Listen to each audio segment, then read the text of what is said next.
इंदौर के टंटा भील चौराहा पर यहाँ पर युवा साथी लोग कैंडल मार्च लेकर आए थे। तो इसका जानते हैं हम क्या उद्देश्य से यहाँ पर कैंडल मार्च निकाला गया था इंदौर में। पहले तो आपका नाम बताइए। मेरा नाम अरुण बड़ोले, सामाजिक कार्यकर्ता, इंदौर, मध्य प्रदेश।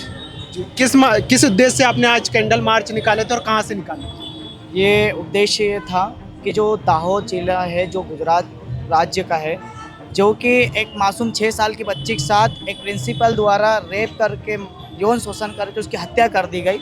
और ये देश और प्रदेश में कहीं ना कहीं अभी 25 दिन मामले को हो गए और अभी तक कहीं ना कहीं सुर्खियों में नहीं आया। और ऐसे कोलकाता की आपने घटना देखी, वो एक बड़े डॉक्टर थी, तो कहीं ना कहीं सुर्खियों में आके ऐसी बच्चियों को न्याय मिलना चाहिए। हमने इसके उद्देश्य कैंडल मार्च हमने टंटा भील यहाँ अपने IT पार्क से होते हुए बोलाराम उस्ताद मार्ग, टंटा भील भंवरकुआ चौराहा तक कैंडल मार्च से विरोध प्रदर्शन किया। जैसे कि बताया जा रहा है कि जो गुजरात के दाहोद जिले में एक छोटी सी बच्ची का स्कूल के प्रिंसिपल द्वारा बलात्कार कर दिया गया था और ख़त्म भी हो गया। बलात्कार होकर उनका ख़त्म भी हो गया था। तो जिस उनका हत्या हो गई थी, कुल मिला के यह कहा जाए बलात्कार करके हत्या हुई, जिसको लेकर कैंडल मार्च निकाला गया था।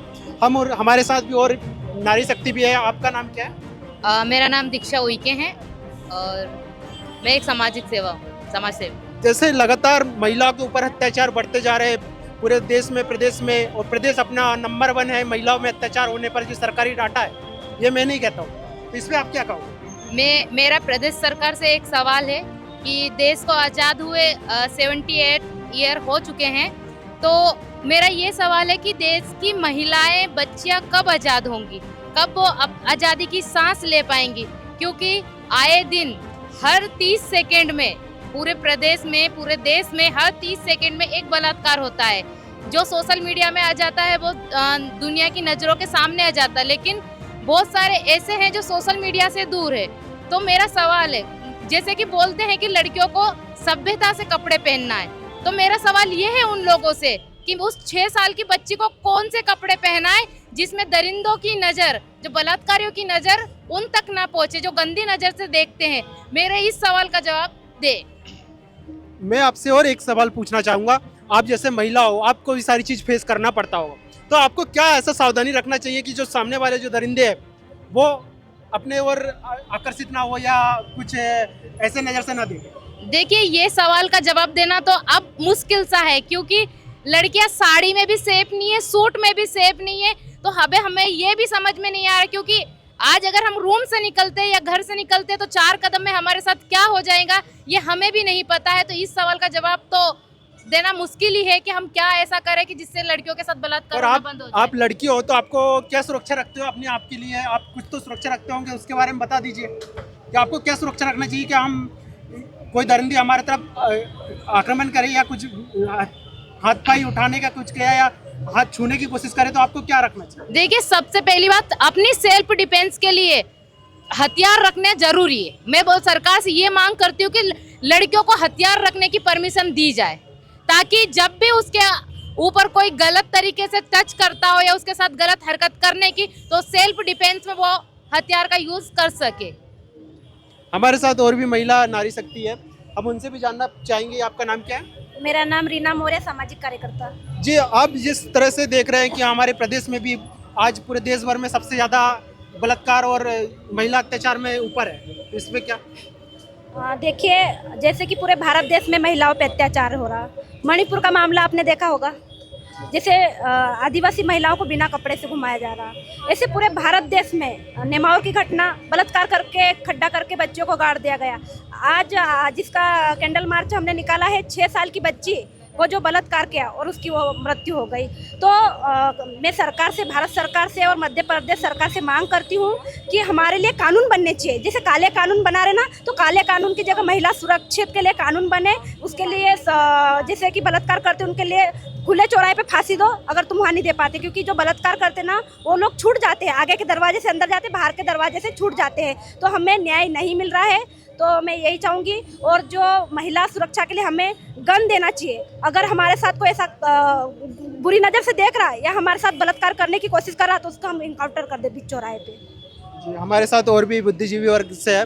सर, मैं देखता हूँ कि कहीं ना कहीं सभी महिलाओं के साथ तो सभी की महिलाओं के साथ होता है, परंतु ये देखा जाता है कि जो दबी कुचली महिला है, पिछड़े महिला है, आदिवासी या दलित है, उनके साथ ज़्यादा होता है। होता तो सभी महिलाओं के साथ है, पर जो संख्या देखी जाए, जो डाटा देखा जाए, सबसे ज़्यादा दलित, आदिवासी और वंचित वर्ग के साथ है। क्यों होता है? मैं आपकी बात से पूर्णतः सहमत हूँ।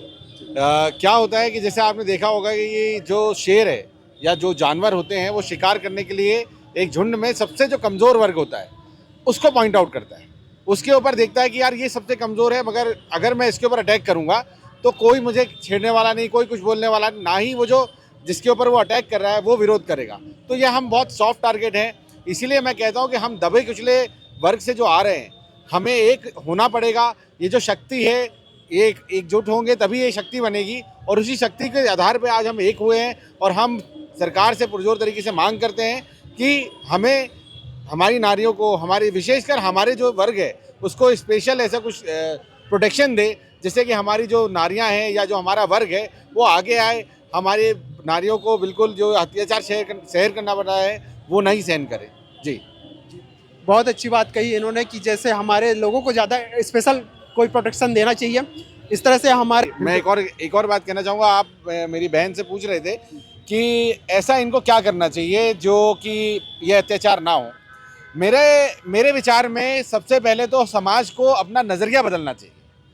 हमें अपने लड़कियों से ज़्यादा हमें लड़कों को ये शिक्षा देना चाहिए कि भाई तुम अपना नज़रिया चेंज करो।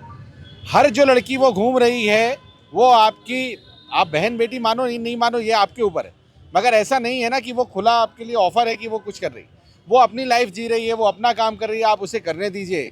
आप अपनी जो आपके लिए जो चीज़ है कि ये आपको मतलब ईजी अवेलेबल है, जो आप सोच रहे हो ये सोच बदलनी पड़ेगी। हमें हमारे लड़के, हमारे दोस्तों को, हमारे भाइयों को ये समझाना पड़ेगा कि महिलाओं की इज्जत करना सीखे।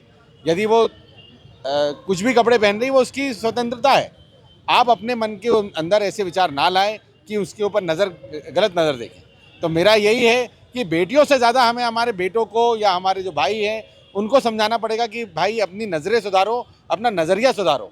लड़कियां गलत नहीं होती हैं, लड़कियां हमेशा गलत नहीं होती हैं। परिस्थिति ऐसी बन जाती है कि वो यह घटनाएं होती हैं। तो मैं निवेदन करूंगा सभी से कि आप अपने जो बालक हैं या बालिकाएं, लड़कों को ज़्यादा प्रेरित करें और शिक्षित करें या संस्कार, अच्छे संस्कार दें ताकि ऐसा कोई काम ना करें। जी बिल्कुल।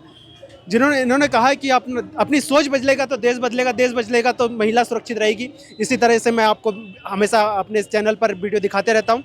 तब तक अब आगे भी आप देखते रहिए। जय जवाहर, नमस्कार।